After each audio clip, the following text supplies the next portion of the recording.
Hi, I'm Grant Farnsworth with the Farnsworth Group, and for over 30 years, the Farnsworth Group has provided strategic insights to our clients, specifically in the building products, hardware, home improvement, and lawn and garden industries, by not only providing customized research, but also understanding some fundamentals in our industry to help our clients better understand not only what homeowners and contractors are doing, but why they may be doing it. I'm going to cover just a handful of fundamentals that we're looking at today that we see driving behaviors, not only for the moment, but in the near term.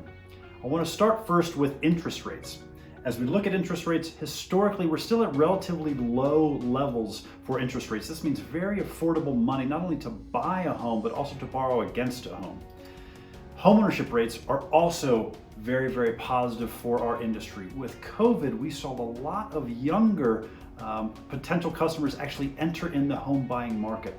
This is a very, very positive thing for our industry because home purchases drives a lot of DIY and contractor activity, and we're finally getting back to more historical norms of 66 to 67% of homeownership rates here in the US.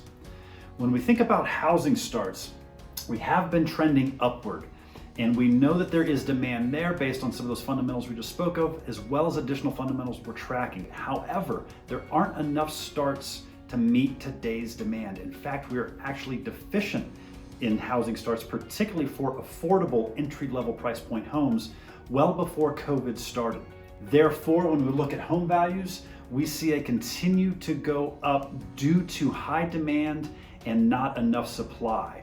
In fact, what's really interesting, if you follow me to the big board, you can look at the position of existing versus new. And for the first time in many, many years, the median home value in the US for an existing home is actually higher than a new home. This is going to shift demand away from existing over to new homes as that new home inventory continues to increase. So some interesting movement as we look at demand and supply fundamentals that are critical to your business.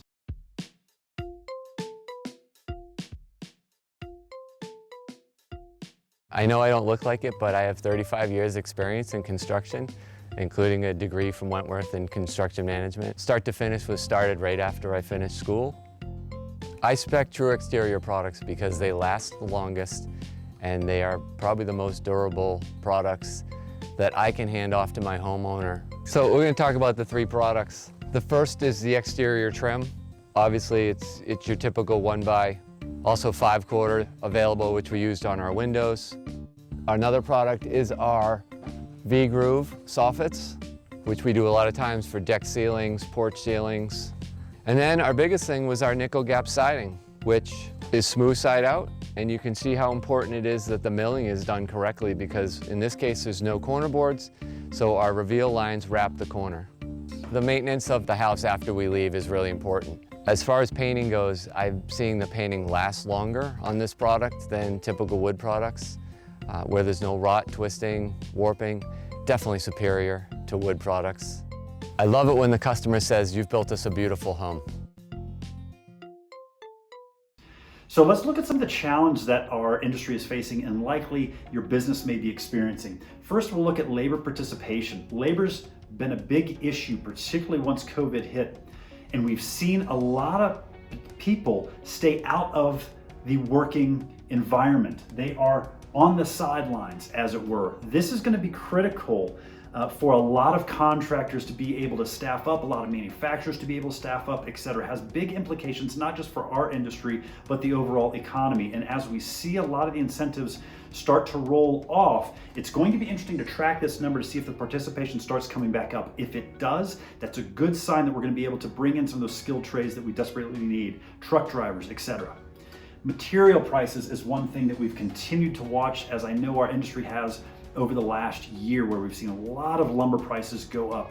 The good news is we've started to see some of those prices level off, even somewhat retreat from their highs. The bad news is we're still well above historical norms. So that price pressure is going to continue to put pressure on margins, as well as homeowners doing projects or starting remodels, maybe even buying a home.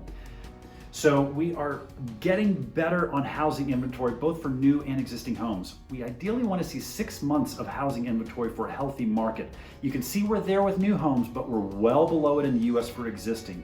Again, this is all about that supply and demand fundamental that we spoke about initially. We are hopeful that this is helpful for your organization. Again, we look at a number of fundamentals in this industry because we are focused exclusively in the building products, home improvement, and lawn and garden industry. If you'd like to talk further with us about these fundamentals and how they're impacting your business, we'd be happy to chat with you. Thanks again.